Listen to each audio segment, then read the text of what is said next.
pessoal, sejam bem-vindos de volta a mais uma videoaula do nosso curso aqui de cálculo, né? Eu sou o professor Daniel e esse é o canal de cálculo, tudo bem? No vídeo de hoje, mais algumas dicas, né, relacionado ao nosso estudo de cálculo, tudo bem? Pessoal, existem duas dicas aqui importantíssimas que eu gostaria de deixar registrado para vocês para o bom andamento do curso de cálculo. Cálculo 1, cálculo 2, cálculo 3, tá bom? Qual é essa dica que eu te dou? Bom, são basicamente duas. A primeira dica é que existem várias formas de se escrever um resultado, tá? Não existe uma única forma para você escrever um determinado resultado, existem várias formas, tá? Então, por exemplo, às vezes você chega no resultado 1 sobre raiz de 2, e aí lá atrás, na resposta do livro, a resposta está raiz de 2 sobre 2. E aí meu aluno falta arrancar os cabelos, dizendo, mas por que esse resultado faz e refaz, né, várias vezes lá os cálculos e continua no mesmo resultado e nunca chega nesse raiz de 2 sobre 2. Sempre chega no 1 sobre raiz de 2.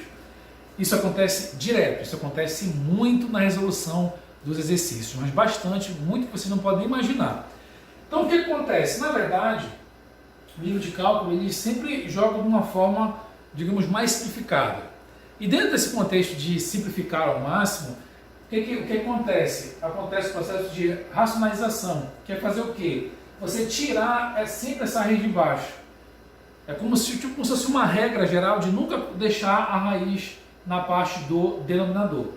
Então, os autores eles nunca apresentam, ou poucas vezes apresentam o resultado dessa forma com a raiz embaixo. E normalmente gostam de levar essa raiz para cima.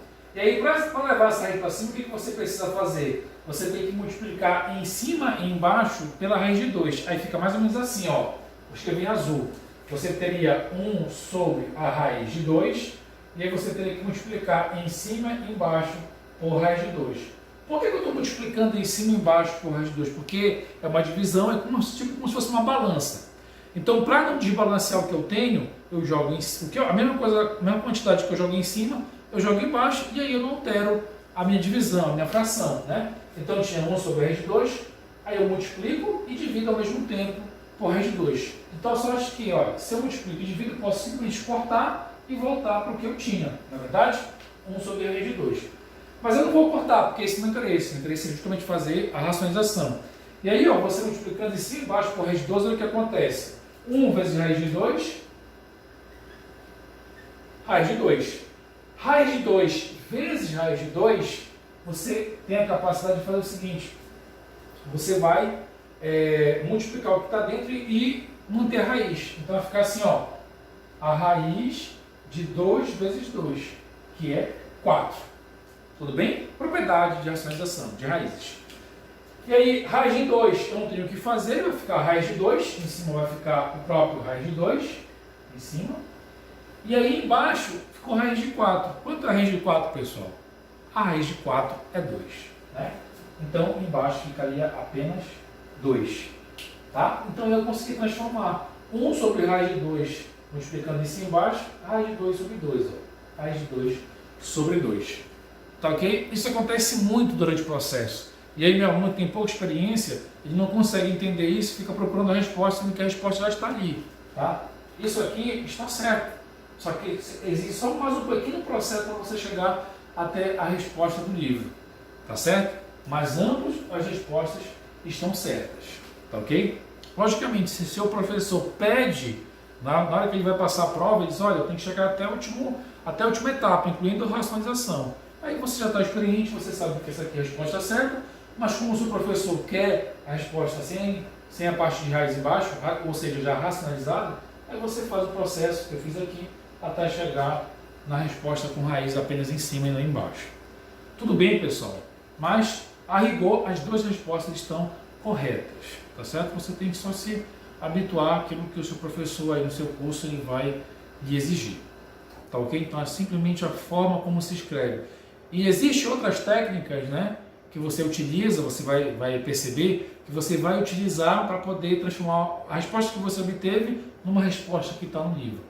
E aí vai você treinar e perceber o que precisa fazer, o que precisa ser ajeitado até chegar naquela resposta do livro. Tá certo? Então essa é a dica que eu te dou em relação à questão das respostas que se apresentam no livro, ok? Apenas uma questão de mais um pulo, né? Mais uma operação para você conseguir a resposta final. Tudo bem? Beleza, pessoal. Agora, a segunda dica que eu dou, eu até coloquei aqui, né? Simplifique para generalizar. Essa dica, em especial, eu gostaria de deixar aqui registrado, foi uma dica que eu aprendi com um professor na época, na Universidade Estadual de Campinas, a Unicamp, localizada no estado de São Paulo. Lá, quando eu estava fazendo meu mestrado, tinha um professor que já até se aposentou, professor Carlos Castro, exímio professor, aprendi muito com ele. E uma das coisas que eu aprendi enquanto eu estava fazendo a minha pesquisa para elaborar a minha dissertação de mestrado, foi que muitas das vezes eu sentava com um problema gigantesco para ser resolvido e dizia, professor, eu não estou entendendo, esse problema aqui está muito difícil. E aí eu lembro até hoje que ele sentava comigo, né, e dizia, bom, você não sabe resolver de fato esse problema que se apresenta aqui, mas você sabe resolver esse problema mais simples. Então o que ele fazia? Ele mostrava um problema pequeno, mais simples, que eu conseguia entender, conseguia enxergar toda a dinâmica matemática, e aí depois dizia, olha, se você sabe resolver isso aqui, você sabe resolver esse problema. É só você generalizar esse mesmo raciocínio para esse problema simples, que você vai conseguir resolver aquele problema maior. Então o professor Castro me ensinou muito bem isso, eu levei logicamente isso por toda a minha vida acadêmica, para fazer meu doutorado, enfim, até mesmo para resolver alguns problemas de engenharia, eu sempre faço isso, né? Às vezes tem um problema gigantesco, eu digo, não, pera lá, eu vou reduzir esse problema, vou entender esse problema pequeno, depois que eu tiver entendido esse problema pequeno, eu já entendi como resolver também um problema mais complexo. Então isso também acontece muito na nossa área de engenharia, quando estamos estudando parte de cálculo, e aí eu vou te dar um exemplo, né, dos muitos que acontecem, vou te dar um exemplo de como isso pode ocorrer. Por exemplo, digamos que tem um problema de fazer essa divisão aqui, olha, 2 elevado a 99 dividido por 2 a 96, né? São dois números muito elevados e logicamente que não vale a pena, né, se você logicamente não tiver calculadora, não vale a pena você pegar esse número elevado, né, tantas vezes obter um número grande para depois dividir por outro número grande. Você vai perder muito tempo fazendo isso e de repente pode chegar até num resultado estranho e errado. Então o que você vai fazer? Eu não lembro, digamos que você não lembra propriedade de potência, né? Você não sabe propriedade de potência, se esqueceu, por exemplo, que estudou lá no seu ensino fundamental, tá? Mas só que você precisa resolver esse problema. E aí, você foi resolvendo as contas, sabia toda a prova, e aí chegou no finalzinho, apareceu essa divisão que precisa logicamente ser resolvida. Você não pode deixar nesse formato, você tem que simplificar até não conseguir mais, tá bom? E aí você se esqueceu, não sabe o que faz, se multiplica de cima com de baixo, se expoente, se soma, se divide, enfim, você não sabe absolutamente nada, você esqueceu completamente de como é que faz essa operação, essa divisão. Bom, você não sabe quanto é 2 elevado a 99 dividido por 2 a 96. Aí entra aquela questão do simplifique para depois generalizar. Você não sabe isso, mas você, meu amigo, sabe, né? Vou tirar aqui. Você sabe, vou deixar a parte aqui, esse problema eu vou resolver depois. Você sabe quanto é a divisão de 2 sobre 2. Você sabe quanto é a divisão de 2 sobre 2. Quanto é a divisão de 2 sobre 2? A divisão de 2 sobre 2 é exatamente 1. Tá certo? É exatamente 1. Bom, aí você pensa, para ter dado 1 ali, o que aconteceu? O que foi que aconteceu para dar exatamente 1? Bom, é 2 elevado a alguma coisa, logicamente. Né? Está 2 dividido por 2, esse jogo de potência é 2 elevado a alguma coisa. Bom, se for 2 elevado a 1, já vai dar 2, não vai dar 1. Né? Então, nem precisa prosseguir. 2 elevado a 1 dá 2, 2 elevado a 2 dá 4, opa, já está fugindo do 1 que está ali. Agora, bora levar ao expoente negativo, 2 elevado a menos 1. 2 elevado a menos 1 é 1 sobre 2, né, que dá meio, que também já está fugindo do valor de 1. Então você foi para 1, deu 2, você foi para menos 1, deu meio. Fugiu de 1. Então qual é o número que elevado, né, vai dar exatamente 1? Aí você vai chegar à conclusão que é um 0. Né? Todo número elevado a zero é exatamente igual a 1. Tá? Todo número elevado a zero é igual a 1. Com exceção do zero. Aí isso é uma conversa para quando nós estivermos estudando lá sobre limites. Zero elevado a zero é uma indeterminação. Mas tirando o zero, qualquer outro número elevado a zero dá exatamente zero. Tá certo? Então você chega à conclusão que, na verdade, esse 1 aqui, ele foi resultado da operação de 2 elevado a zero. Por isso que deu 1 ali. 2 elevado a zero. Então, meus amigos, o que foi que eu tive que fazer para dar zero aqui? Você sabe, logicamente, que aqui é 1 e aqui também é 1, concorda? Então, para ter dado zero, qual foi a operação que eu tive que fazer aqui? Logicamente, para dar zero, eu tenho que fazer o quê? Esse menos esse. Então, aqui foi o que aconteceu.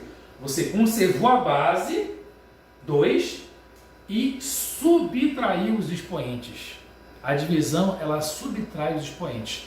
Então, na realidade, esse zero aqui, ele é resultante do 1 de cima, conserva a base, ó, é a mesma base da divisão, e subtrai os expoentes. Então, esse 1 é daqui, menos o 1 de baixo. Esse 1 é esse 1 aqui, e esse outro 1 é esse outro 1 também aqui. Então, 2 elevado a 1 menos 1 vai dar quanto? 1 menos 1 dá 0. E aí, 2 elevado a 0 dá exatamente 1. Aí você já lembra, tá? Bom, se por algum motivo você teve dificuldade de chegar a esse raciocínio de 1, você poderia fazer de outra maneira também, mas da mesma forma simples. Você poderia fazer a operação 4 dividido para 2. Você conhece quanto é 4 dividido para 2. 4 dividido para 2 dá exatamente 2. Por que dá 2? Aí você vem aqui, ó. Você sabe que o 4 é 2 elevado a 2, ao quadrado. Escrevendo. Dividido para 2. Né? Você sabe quanto vai ser esse resultado? 4 dividido por 2, você já sabe que é 2. Você já sabe quanto é esse resultado. Agora, o que ocorreu aqui para dar exatamente 2? Né? O que eu tive que fazer? Conserva a base, é uma divisão, você conserva a base. E qual foi a operação que eu tive que fazer com os expoentes para poder dar exatamente 1 aqui, né? Porque se é 2, porque o expoente é 1.